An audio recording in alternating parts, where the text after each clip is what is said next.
જય શ્રી કૃષ્ણ મિત્રો, એવું કહેવાય છે કે લીડરશિપ એટલે કે નેતૃત્વ એક ધારદાર તલવાર જેવું છે, જેની ધાર વારંવાર કાઢવી પડે કે જેથી કરીને તે પછી પણ એક સારું કામ કરી શકે. લીડરશિપ પહેલાં શીખવામાં આવે છે, ત્યારબાદ તેની પ્રેક્ટિસ કરવામાં આવે છે, ત્યારબાદ તેમાં કરેલી ભૂલો સુધારવામાં આવે છે અને છેવટે તે જ લીડરશિપ એક સારા લીડરને લોકો સમક્ષ રજૂ કરે છે. હું છું પ્રોફેસર પુનિત પટેલ અને હવે તમે જોઈ રહ્યા છો પુસ્તકની વાતો આપણી માતૃભાષામાં. આજે હું જે પુસ્તકની વાત કરવાનો છું તે લીડરશિપ કેવી રીતે આપણે કરી શકીએ તેના પર પોલ ડુપુઇસ દ્વારા લખવામાં આવેલું ખૂબ જ સુંદર પુસ્તક.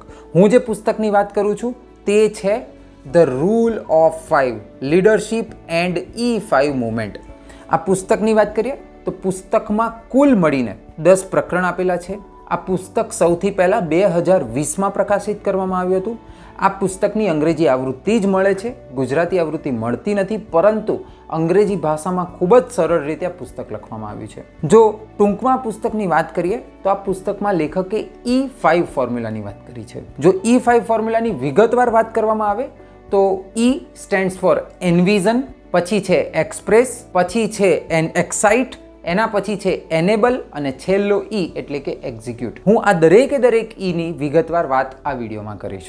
તો સૌથી પહેલાં જો વાત કરીએ એન્વિઝન. એન્વિઝન એટલે કે જો કોઈ લીડર પોતાના વિઝનને 60 સેકન્ડમાં બીજા કોઈની સામે જો સમરાઇઝ ન કરી શકે તો તે ક્યારેય લીડર બની શકતો નથી. જે સારા લીડર છે તે બધા જ સારા ડ્રીમર છે.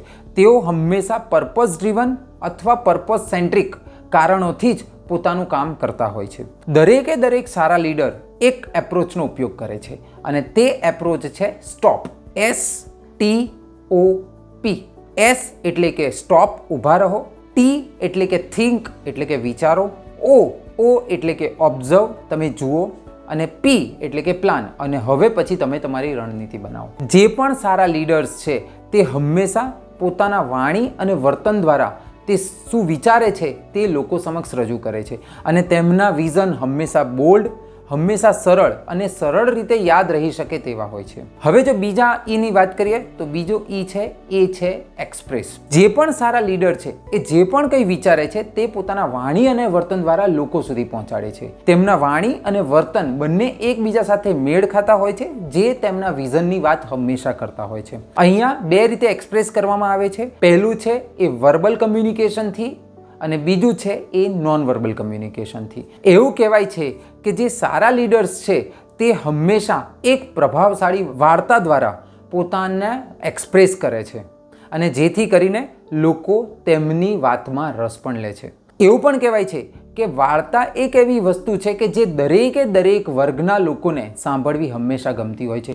અને લીડર્સ આ વસ્તુ પહેલેથી જ જાણતા હોય છે. હવે જો ત્રીજા Eની વાત કરીએ તો ત્રીજો E છે એ છે એક્સાઇટ. એક્સાઇટ એટલે કે તમે જે વિચારો છો તેને તમે મૂવમેન્ટ બનાવો. હવે મૂવમેન્ટ બનાવવા માટે તમારે તમારા પહેલાં તો વાણી અને વર્તન ઉપર પ્રભાવ લાવવો પડશે. બીજું કે તમે લોકોને સિમ્પથી આપો અને ત્રીજું તમે હંમેશા લોકોના મનમાં તમારા માટે એક જિજ્ઞાસા ભાવને ઉત્પન્ન કરો. આવી ખૂબ જ સુંદર વાત લેખક તેમના ત્રીજા E ફોર્મ્યુલામાં કહે છે, જે છે એક્સાઇટ. જે ચોથું છે એ છે એનેબલ. એનેબલ એટલે કે હવે તમે લોકોને આવકારો. તમે એકલા હશો તો તમે કંઈ જ નહીં કરી શકો, એટલે લીડર હંમેશા તેની પાછળ એક મોટી ટીમને તૈયાર કરે છે અને તે છે એનેબલ.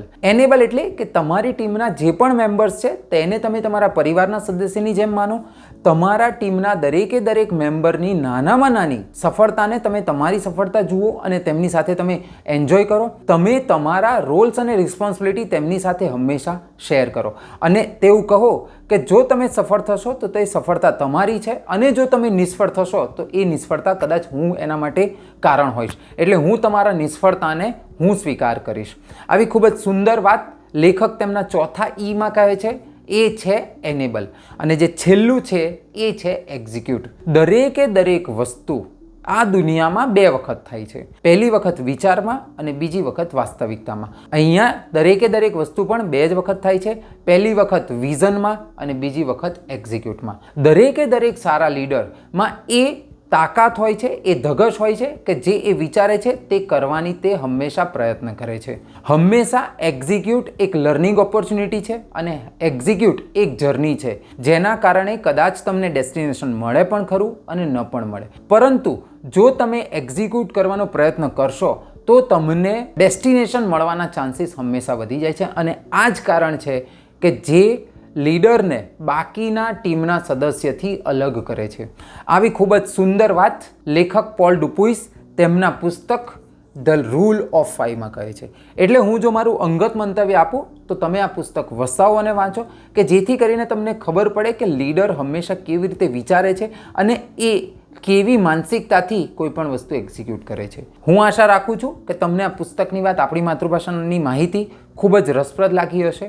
હું એવું ઈચ્છું કે તમે આ પુસ્તકની વાત, આપણી માતૃભાષાની માહિતી દેશ અને દુનિયાના ખૂણે ખૂણે વસતા ગૌરવવંતા ગુજરાતી સાથે શેર કરો, કે જેથી કરીને તેમને પણ આવી માહિતી મળી રહે. અને એવા જો કોઈ પુસ્તકની વાત છે કે જે મેં હજી સુધી આપણી માતૃભાષામાં નથી કરી, તો તમે મને ચોક્કસ કમેન્ટ સેક્શનમાં જણાવો, કે જેથી કરીને તે પુસ્તકની વાત પણ હું આપણી માતૃભાષામાં કરી શકું. અને હું અંતમાં કહું છું તેમ, સમય અને પૈસા એનું પુસ્તકમાં કરેલું રોકાણ હંમેશા સર્વશ્રેષ્ઠ વળતર આપે છે.